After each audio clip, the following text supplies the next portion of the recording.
नमस्कार दोस्तों। आज की कहानी मुंशी प्रेमचंद जी द्वारा लिखित नैराश्य लीला। तो ये कहानी शुरू करते हैं। पंडित हृदयनाथ अयोध्या के एक सम्मानित पुरुष थे। धनवान तो नहीं, लेकिन खाने पीने से खुश थे। कई मकान थे, उन्हीं के किराए पर गुजर होता था। इधर किराए बढ़ गए थे, उन्होंने अपनी सवारी भी रख ली थी। बहुत क्रियाशील आदमी थे, अच्छी शिक्षा पाई थी, संसार का काफी तजुर्बा था, पर क्रियात्मक शक्ति से वंचित थे। सब कुछ न जानते थे। समाज उनकी आंखों में एक भयंकर भूत था, जिसे सदैव डरना चाहिए। उसे जरा सा भी रुष्ट किया तो फिर जान की खैर नहीं। उनकी स्त्री जागेश्वरी उनका प्रतिबिंब। पति के विचार उसके विचार और पति की इच्छा उसकी इच्छा थी। दोनों प्राणियों में कभी मतभेद न होता था। जागेश्वरी शिव की उपासक थी, हृदयनाथ वैष्णव थे। दोनों धर्मनिष्ठ थे, उससे कहीं अधिक जितने सामान्यतः शिक्षित लोग हुआ करते हैं। इसका कदाचित यह कारण था कि एक कन्या के सिवा उनके और कोई संतान न थी। उनका विवाह 13वें वर्ष में हो गया था और माता पिता की अब यही लालसा थी कि भगवान इसे पुत्रवती करें तो हम लोग नवासे के नाम अपना सब कुछ लिख लिखा कर निश्चिंत हो जाएं। किंतु विधाता को कुछ और ही मंजूर था। कैलाश कुमारी का भी गौना भी न हुआ था। वो अभी तक यह भी न जानने पाई थी कि विवाह का आशय क्या है, कि उसका सुहाग उठ गया। वैधव्य ने उसके जीवन की अभिलाषाओं का दीपक बुझा दिया। माता और पिता विलाप कर रहे थे, घर में कोहराम मचा हुआ था, पर कैलाश कुमारी भौचक्की हो कर सबके मुंह की ओर ताकती थी। उसकी समझ में यह ना आता था कि ये लोग रोते क्यों हैं। माँ बाप की इकलौती बेटी थी। माँ बाप के अतिरिक्त वो किसी तीसरे व्यक्ति को अपने लिए आवश्यक न समझती थी। उसकी सुख कल्पनाओं में अभी तक पति का प्रेम न प्रवेश हुआ था। वो समझती थी स्त्रियां पति के मरने पर इसलिए रोती हैं कि वो उनका और बच्चों का लालन पालन करता है। मेरे घर में किस बात की कमी है? मुझे इसकी क्या चिंता है कि खाएंगे क्या, पहनेंगे क्या? मुझे जिस चीज़ की ज़रूरत होगी बाबूजी तुरंत ला देंगे। अम्मा से जो चीज़ मांगूंगी वो दे देगी, फिर रो क्यों? वो अपनी माँ को रोते देखती तो रोते पति के शोक से नहीं, माँ के प्रेम से। कभी सोचती शायद ये लोग इसलिए रोते हैं कि कहीं मैं कोई ऐसी चीज़ न मांग बैठूं जिसे वो दे ना सके। तो मैं ऐसी चीज़ मांगूंगी ही क्यों? मैं अभी तो उनसे कुछ नहीं मांगती, वो आप ही मेरे लिए एक न एक चीज़ नित्य लाते रहते हैं। क्या मैं अब कुछ और हो जाऊंगी? इधर माता का ये हाल था कि बेटी की सूरत देखते ही आंखों से आंसू की झड़ी लग जाती। बाप की दशा और भी करुणाजनक थी। घर में आना जाना छोड़ दिया, सिर पर हाथ धरे कमरे में अकेले उदास बैठे रहते। उन्हें विशेष दुख इस बात का था कि सहेलियां भी अब उसके साथ खेलने न आती। उसके उनके घर जाने के लिए माता से आज्ञा मांगी तो फूट फूट कर रोने लगी। माता पिता की यह दशा देखी तो उसने उनके सामने जाना छोड़ दिया। बैठे किस्से कहानियां पढ़ा करती। उसकी एकांत प्रियता का माँ बाप ने कुछ और ही अर्थ समझा। लड़की शोक के मारे घूली जाती है, इस वज्रघात ने उनके हृदय के टुकड़े टुकड़े कर डाले। एक दिन हृदयनाथ ने जागेश्वरी से कहा, जी चाहता है घर छोड़कर कहीं भाग जाऊं। इसका कष्ट अब नहीं देखा जाता। जागेश्वरी, मेरी तो भगवान से यही प्रार्थना है कि मुझे संसार से उठा ले। कहाँ तक छाती पर पत्थर की सील रखूं? हृदयनाथ ने कहा, किसी भांति इसका मन बहलाना चाहिए, जिससे शोक में विचार आने ही ना पाए। हम लोगों को दुखी और रोते देखकर उसका दुख और भी दारुण हो जाता है। जागेश्वरी ने कहा, मेरी तो बुद्धि कुछ काम ही नहीं करती। हृदयनाथ बोले, हम लोग यूं ही मातम करते रहे तो लड़की की जान पर बन जाएगी। अब कभी कभी थिएटर दिखा दिया, कभी घर में गाना बजाना करा दिया, इन बातों से इसका दिल बहलता रहेगा।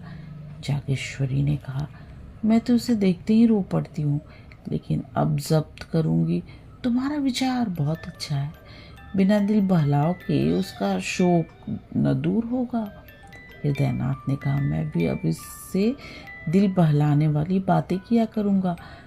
कल एक सौर भी लाऊंगा, अच्छे अच्छे दृश्य जमा करूँगा। ग्रामोफोन तो आज ही मंगवाए देता हूँ। बस उसे हर वक्त किसी न किसी काम में लगाए रखना चाहिए। एकांतवास शोक ज्वाला के लिए समीर के समान है।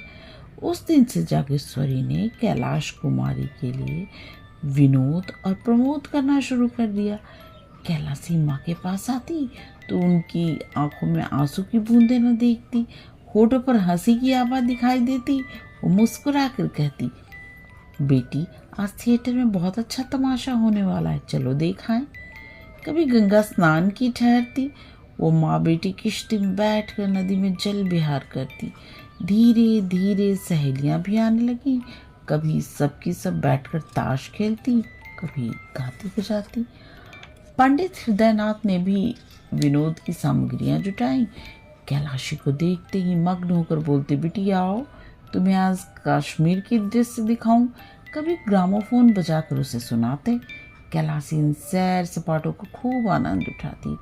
इतने सुख से तो उसके दिन कभी न गुजरे थे।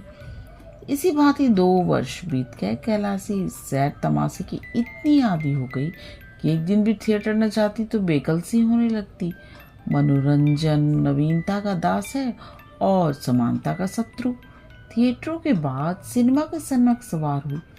सिनेमा के बाद मिसमेरिज्म और हिप्नोटिज्म के तमाशों की सनक सवार हुई।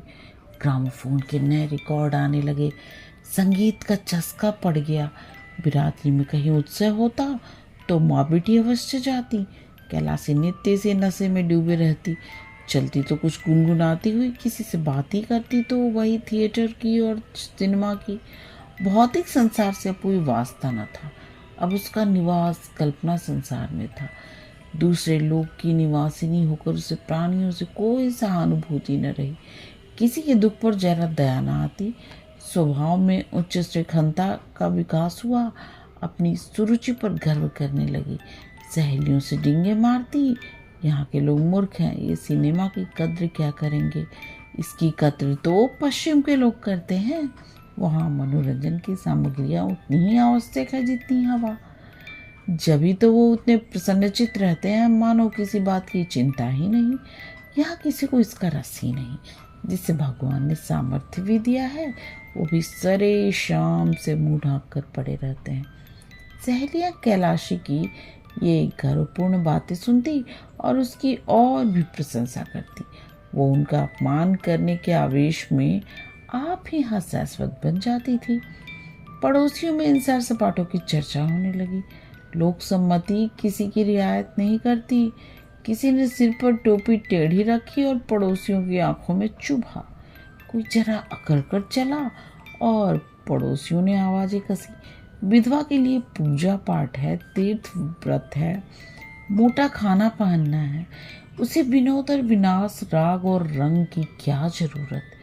विधाता ने उसके द्वार बंद कर दिए हैं। लड़की प्यारी सही, लेकिन शर्म और हया भी तो कोई चीज होती है। जब माँ बाप ही उसे सिर चढ़ाए हुए हैं तो उसका क्या दोष। मगर एक दिन आंखें खुलेंगी अवश्य।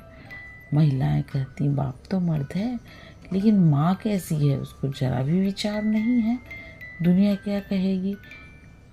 कुछ उन्हीं की एक दुलारी बेटी थोड़े ही है इस भांति मन बढ़ाना अच्छा नहीं। कुछ दिनों तक तो ये खिचड़ी आपस में पकती रही। अंत को एक दिन कई महिलाओं ने जागेश्वरी के घर पदार्पण किया। जागेश्वरी ने उनका बड़ा आदर सत्कार किया। कुछ देर तक इधर उधर की बातें करने के बाद एक महिला बोली, महिलाएं रहस्य की बातें करने में अभ्यस्त होती हैं बहन। तुम ही मजे में हो कि हंसी खुशी में दिन काट लेती हो। हमारा तो दिन पहाड़ हो जाता है। न कोई काम न धंधा, कोई कहाँ तक बात करे। दूसरी देवी ने आंखें मटकाते हुए कहा, अरे तो ये तो बदे की बात है। सभी के दिन हंसी खुशी से कटे तो रोए कौन। यहाँ तो सुबह से शाम तक चक्की चूल्हे से छुट्टी नहीं मिलती। किसी बच्चे को दस्ता है तो किसी को ज्वर चढ़ा हुआ है। कोई मिठाइयों की रट रहा है तो कोई पैसों के लिए महानाम मचाए हुए है। दिन भर हाय हाय करते बीत जाता है। सारे दिन कठपुतलियों की भांति नाचती रहती हूँ। तीसरी रमणी ने इस कथन का रहस्य भाव से विरोध किया। बदे की बात नहीं, वैसा दिल चाहिए। तुम्हें तो कोई राज सिंहासन पर बिठा दे तब भी तस्कीन न होगी, तब और भी हाय हाय करोगी। इस पर एक वृद्धा ने कहा, नौ जैसा दिल, ये भी कोई दिल है कि घर में चाहे आग लग जाए, दुनिया में कितना भी उपहास हो रहा हो, लेकिन आदमी अपने राग रंग में मस्त रहे। वह दिल है कि पत्थर? हम गृहिणी कहलाती हैं, हमारा काम है अपनी गृहस्थी में रत रहना, आमोद प्रमोद में दिन काटना हमारा काम नहीं। और महिलाओं ने इन निर्दय व्यंग पर लज्जित होकर सिर झुका लिया।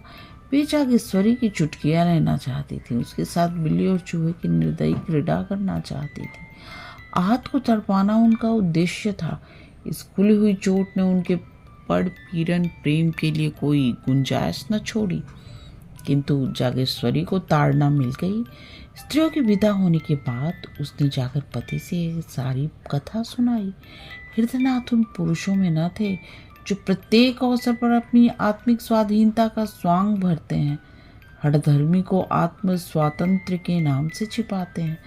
वह सचिंत भाव से बोले, तो अब क्या होगा? जागेश्वरी, तुम ही कोई उपाय सोचो। हृदयनाथ, पड़ोसियों ने जो आक्षेप किया है वह सर्वथा उचित है। कैलाश कुमारी के स्वभाव में मुझे एक सविचित्र अंतर न दिखाई दे रहा है। मुझे स्वयं ज्ञात हो रहा है कि उसके मन बहलाव के लिए हम लोगों ने जो उपाय निकाला है वो मुनासिब नहीं है। उनका एक कथन सत्य है कि विधवाओं के लिए आमोद प्रमोद वर्जित है। अभी हमें यह परिपाटी छोड़नी पड़ेगी। जागेश्वरी ने कहा, लेकिन कैलाशी तो इन खेल तमाशों के बिना एक दिन भी नहीं रह सकती। हृदयनाथ, उनकी मनोवृत्तियों को बदलना पड़ेगा। स्नेह स्नेह ये विलासोन्माद शांत होने लगा। वासना का तिरस्कार किया जाने लगा। पंडित जी संध्या समय ग्रामोफोन न बजाकर कोई धर्म ग्रंथ सुनते। स्वाध्याय, संयम, उपासना में माँ बेटी रत रहने लगी। कैलाशी को गुरुजी ने दीक्षा दी। मोहल्ले और बिरादरी की स्त्रियां उत्सव मनाया गया। माँ बेटी अब किश्ती पर सैर करने के लिए गंगा न जाती, बल्कि स्नान करने के लिए जाती। मंदिरों में नित्य जाती। दोनों एकादशी का निर्जल व्रत रखने लगी। कैलाशी को गुरुजी नित्य संध्या समय धर्मोपदेश करते। कुछ दिनों तक तो कैलाशी को ये विचार परिवर्तन बहुत कष्टजनक मालूम हुआ, पर धर्मनिष्ठा नारियों का स्वाभाविक गुण है। थोड़े ही दिनों में उसे धर्म में रुचि हो गई। वो उसे अपनी अवस्था का ज्ञान होने लगा था। विषय वासना में चित्त आप खींचने लगा। पति का यथार्थ से समझ में आने लगा था। पति ही स्त्री का सच्चा पथ प्रदर्शक और सच्चा सहायक है। पति विहीन होना किसी घोर पाप का प्रायश्चित है। मैंने पूर्व जन्म में कोई अकर्म किया होगा। पतिदेव जीवित होते तो मैं फिर माया में फंस जाती। प्रायश्चित का अवसर कहाँ मिलता? गुरुजी का यह वचन सत्य है कि परमात्मा ने तुम्हें पूर्व कर्मों के प्रायश्चित का अवसर दिया है। वैधव्य यातना नहीं है, जीवोद्धार का साधन है। मेरा उद्धार त्याग, विराग, भक्ति और उपासना से होगा। कुछ दिनों बाद उसकी धार्मिक वृत्ति इतनी प्रबल हो गई कि अन्य प्राणियों से वह पृथक रहने लगी। किसी को न छूती, महरियों से दूर रहती, सहेलियों से गले तक न मिलती। दिन में 2-3 बार स्नान करती। हमेशा कोई न कोई धर्म ग्रंथ पढ़ा करती। साधु महात्माओं के सेवा सत्कार में उसे आत्मिक सुख प्राप्त होता। जहाँ किसी महात्मा के आने की खबर पाती, उनके दर्शनों के लिए विकल हो जाती। उसकी अमृतवाणी सुनने से जीना भरता। मन संसार से विरक्त होने लगा। तल्लीनता की अवस्था प्राप्त हो गई। घंटों ध्यान और चिंतन में मग्न रहती। सामाजिक बंधनों से घृणा हो गई। हृदय स्वाधीनता के लिए लालायित हो गया। यहाँ तक कि 3 ही वर्षों में उसने संन्यास ग्रहण करने का निश्चय कर लिया। माँ बाप को यह समाचार ज्ञात हुआ तो होश उड़ गए। माँ बोली, बेटी अभी तुम्हारी उम्र ही क्या है, कोई ऐसी बातें क्यों सोचती हो? कैलाश कुमारी ने कहा, माया मोह से जितनी जल्दी निवृत्ति हो जाए उतना ही अच्छा। हृदयनाथ, क्या अपने घर में रहकर माया मोह से मुक्त नहीं हो सकती हो? माया मोह का स्थान मन है, घर नहीं। जागेश्वरी, कितनी बदनामी होगी। कैलाश कुमारी अपने को भगवान के चरणों पर अर्पण कर चुकी है, तो बदनामी की क्या चिंता।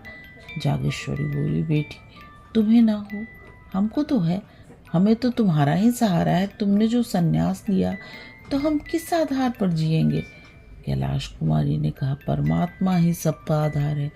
किसी दूसरे प्राणी का आश्रय लेना भूल है। दूसरे दिन ये बात मोहल्ले वालों के कानों तक पहुंच गई। जब कोई अवस्था असाध्य हो जाती है तो हम उस पर बयान करने लगते हैं। यह तो होना ही था। नई बात क्या हुई? लड़कियों को इस तरह स्वच्छंद नहीं कर दिया जाता। फूले न समाते थे कि लड़की ने कुल का नाम उज्जवल कर दिया। पुराण पढ़ती है, उपनिषद और वेदांत का पाठ करती है, धार्मिक समस्याओं पर ऐसी ऐसी दलीलें करती है कि बड़े बड़े विद्वानों की जुबान बंद हो जाती है। तो क्यों पछताते हैं? भद्र पुरुषों में कई दिनों तक यही आलोचना होती रही, लेकिन जैसे अपने बच्चे के दौड़ते दौड़ते धम्म से गिर पड़ने पर हम अपने क्रोध के आवेश में उसे झिड़कियाँ सुनाते हैं, उसके बाद गोद में बिठाकर आंसू पोंछते और फुसलाने लगते हैं, उसी तरह इन भद्र पुरुषों ने व्यंग के बाद इस गुत्थी के सुलझाने का उपाय सोचना शुरू किया। कई सज्जन हृदयनाथ के पास आए और सिर झुकाकर बैठ गए। विषय का आरंभ कैसे हो? कई मिनट के बाद एक सज्जन ने कहा, सुना है डॉक्टर गौड़ का प्रस्ताव आज बहुमत से स्वीकृत हो गया। दूसरे महाशय बोले, ये लोग हिंदू धर्म का सर्वनाश करके छोड़ेंगे। कोई क्या करेगा जब हमारे साधु महात्मा हिंदू जाति के स्तंभ है, इतने पतित हो गए हैं कि भोली भाली युवतियों को भगाने में संकोच नहीं करते, तो सर्वनाश होने में रह ही क्या गया। हृदयनाथ, ये विपत्ति तो मेरे सिर ही पड़ी हुई है, आप लोगों को तो मालूम होगा। पहले महाशय ने कहा, आप ही के सिर क्यों, हम सभी के सिर पड़ी हुई है। दूसरे महात्मा ने कहा, समस्त जाति के सिर कहिए। हृदयनाथ, उद्धार का कोई उपाय सोचिए। पहले महाशय ने कहा, आपने समझाया नहीं। हृदयनाथ ने कहा, समझा के हार गए, कुछ सुनती ही नहीं। तीसरे महाशय ने कहा, पहले ही भूल हुई, उसे इस रास्ते पर उतारना ही नहीं चाहिए था। पहले महाशय ने फिर कहा, इस पर पछताने से क्या होगा, सिर पर जो पड़ी है उसका उपाय सोचना चाहिए। आपने समाचार पत्रों में देखा होगा, कुछ लोगों की सलाह है कि विधवाओं से अध्यापकों का काम लेना चाहिए। यद्यपि मैं इसे भी बहुत अच्छा नहीं समझता, पर सन्यासिनी बनने से तो कहीं अच्छा है। लड़की अपनी आंखों के सामने रहेगी। अभिप्राय केवल यही है कि कोई ऐसा काम होना चाहिए जिससे लड़की का मन लगे। किसी अवलंबे के बिना मनुष्य को भटक जाने की शंका सदैव बनी रहती है। जिस घर में कोई नहीं रहता उसमें चमगादड़ बसेरा कर लेते हैं। दूसरे महाशय ने सलाह दी, मोहल्ले की 10-5 कन्याएं पढ़ने के लिए बुला ली जाएं, जिन्हें किताबें, गुड़ियों आदि का इनाम मिलता रहे तो बड़े शौक से आएंगी, लड़की का मन भी लग जाएगा। हृदयनाथ ने कहा, देखना चाहिए, भरसक समझाऊंगा। ज्यों ही ये लोग विदा हुए, हृदयनाथ ने कैलाश कुमारी के सामने यह तजवीज पेश की। कैलाशी को शून्य सत के उच्च पद के सामने अध्यापिका बनना अपमानजनक ज्ञान पड़ता था।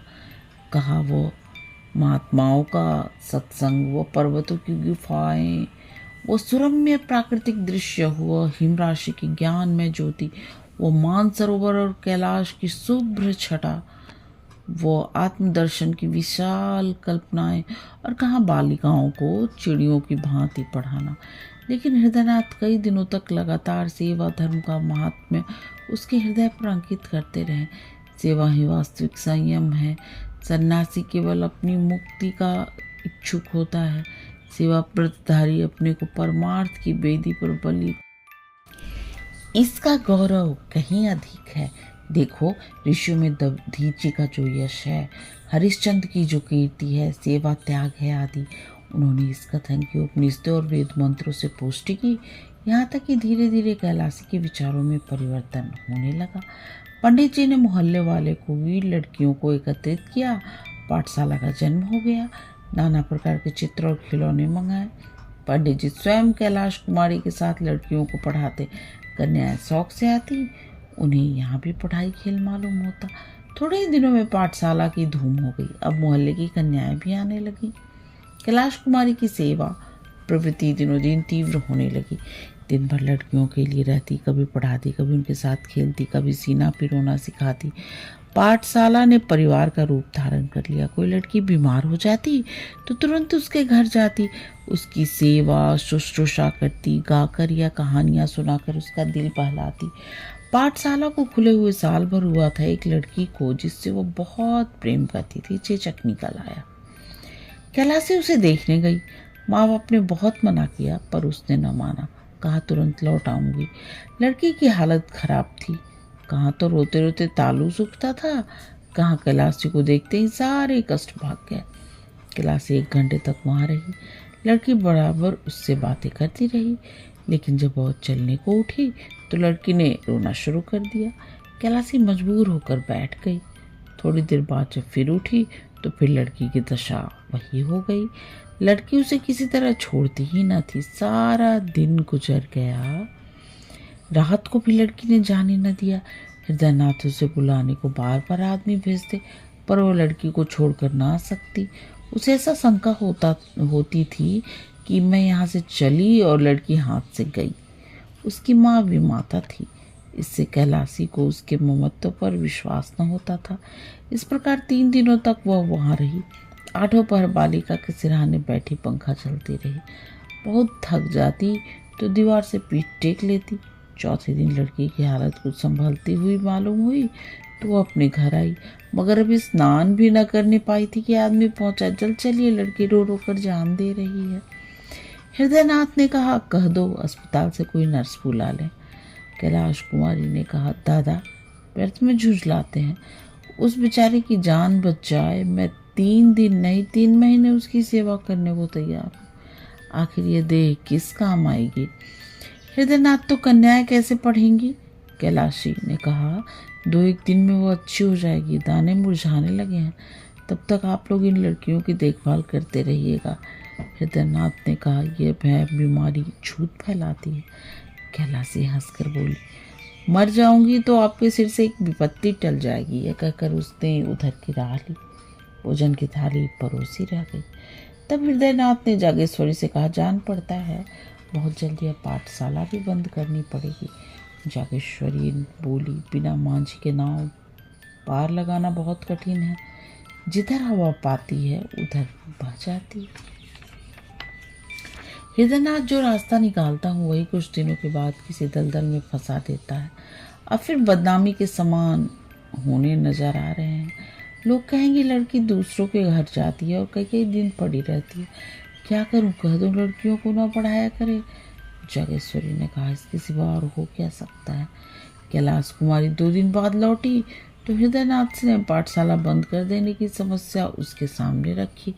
कैलाशी ने तीव्र स्वर में कहा अगर आपको बदनामी का इतना भय है तो मुझे विष दे दीजिए।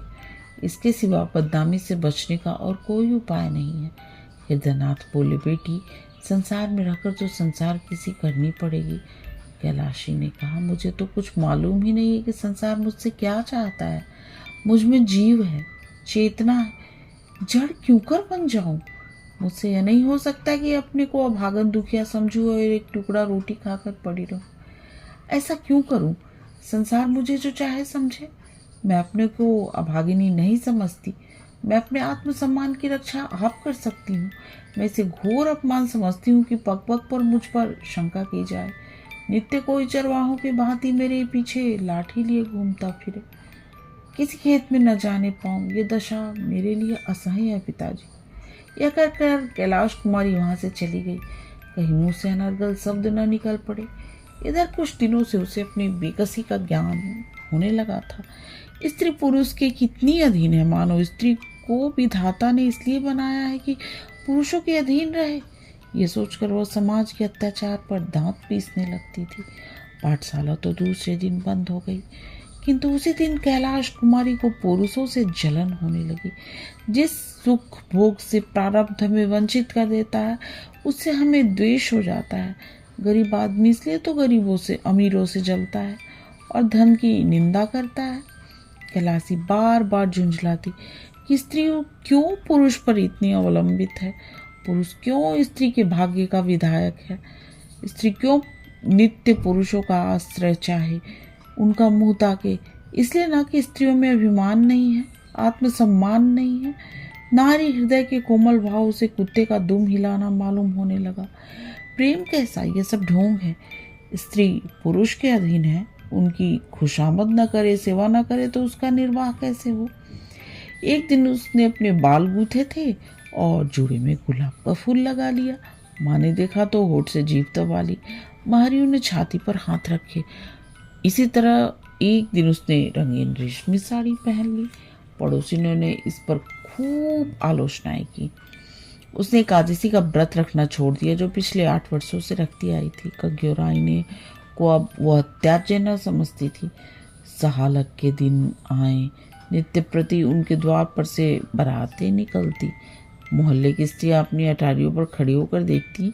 भर के रंग रूप आकार प्रकार पर टिकाए होती। जागेश्वरी से बिना एक आंख देखे रहा नहीं जाता, लेकिन कैलाश कुमारी कभी भूल कर भी इन जुलूसों को न देखती। कोई बारात या विवाह की बात चलाता तो मुंह फेर लेती। उसकी दृष्टि में वह विवाह नहीं, भोली भाली कन्याओं का शिकार था। बारातों को शिकारियों के कुत्ते समझती। नया विवाह नहीं, बलिदान है। 30 का व्रत आया, घरों की सफाई होने लगी। रमणियां इस व्रत की तैयारियां करने लगी। जागेश्वरी ने भी व्रत का सम्मान किया, नई नई साड़ियां मंगवाई। कैलाश कुमारी के ससुराल से इस अवसर पर कपड़े, मिठाइयाँ और खिलौने आया करते थे, अब की भी आए। ये विवाहित स्त्रियों का व्रत है, इसका फल है पति का कल्याण। विधवाएं इस व्रत का यथोचित रीति से पालन करती हैं। रीति से उनका संबंध शारीरिक नहीं वरन आध्यात्मिक होता है। उसका इस जीवन के साथ अंत नहीं होता, अनंत काल तक जीवित रहता है। कैलाश कुमारी अब तक यह व्रत रखती आई थी। अब उसने निश्चय किया कि मैं व्रत न रखूंगी। माँ ने तो माथा ठोक लिया, बोली, बेटी यह व्रत रखना धर्म है। कैलाश कुमारी ने कहा, पुरुष भी स्त्रियों के लिए कोई व्रत रखते हैं? जागेश्वरी ने कहा, मर्दों में इसकी प्रथा नहीं है। कैलाश कुमारी इसलिए ना कि पुरुषों की जान इतनी प्यारी नहीं होती जितनी स्त्रियों को पुरुषों की जान। जागेश्वरी ने कहा, स्त्रियां पुरुषों की बराबरी कैसे कर सकती हैं? उनका तो धर्म है अपने पुरुष की सेवा करना। कैलाश कुमारी ने कहा, मैं अपना धर्म नहीं समझती। मेरे लिए अपनी आत्मा की रक्षा के सिवा और कोई धर्म नहीं। जागेश्वरी, बेटी गजब हो जाएगा, दुनिया क्या कहेगी? कैलाश कुमारी ने कहा, फिर वही दुनिया। अपनी आत्मा के सिवा मुझे किसी का भय नहीं। हृदयनाथ ने जागेश्वरी से ये बातें सुनी तो चिंता सागर में डूब गए। इन बातों का क्या आशय? क्या आत्मसम्मान का भाव जागृत हुआ है या नैराश्य की क्रूर क्रीड़ा है? धनहीन प्राणी को जब कष्ट निवारण का कोई उपाय नहीं रह जाता तो वह लज्जा को त्याग देता है। निसंदेह नैराश्य ने विषम रूप धारण किया है। सामान्य दशाओं में नैराश्य अपने यथार्थ रूप में आता है, पर गर्वशील प्राणियों में वो परिमार्जित रूप ग्रहण कर लेता है। यहाँ पर हृदयगत कोमल भावों का अपहरण कर लेता है, चरित्र में अस्वाभाविक विकास उत्पन्न कर देता है। मनुष्य लोक लाज, उपवास और उपहास की ओर से उदासीन हो जाता है। नैतिक बंधन टूट जाते हैं। यह नैराश्य की अंतिम अवस्था है। हृदयनाथ इन्हीं विचारों में मग्न थे कि जागेश्वरी ने कहा, अब क्या करना होगा? जागेश्वरी, कोई उपाय है? हृदयनाथ ने कहा, बस एक ही उपाय है, पर इसे जबान पर नहीं ला सकता। दोस्तों, अगर आपको कहानी अच्छी लगी तो प्लीज़ मेरे चैनल को सब्सक्राइब कीजिए और कहानी यहाँ तक सुनने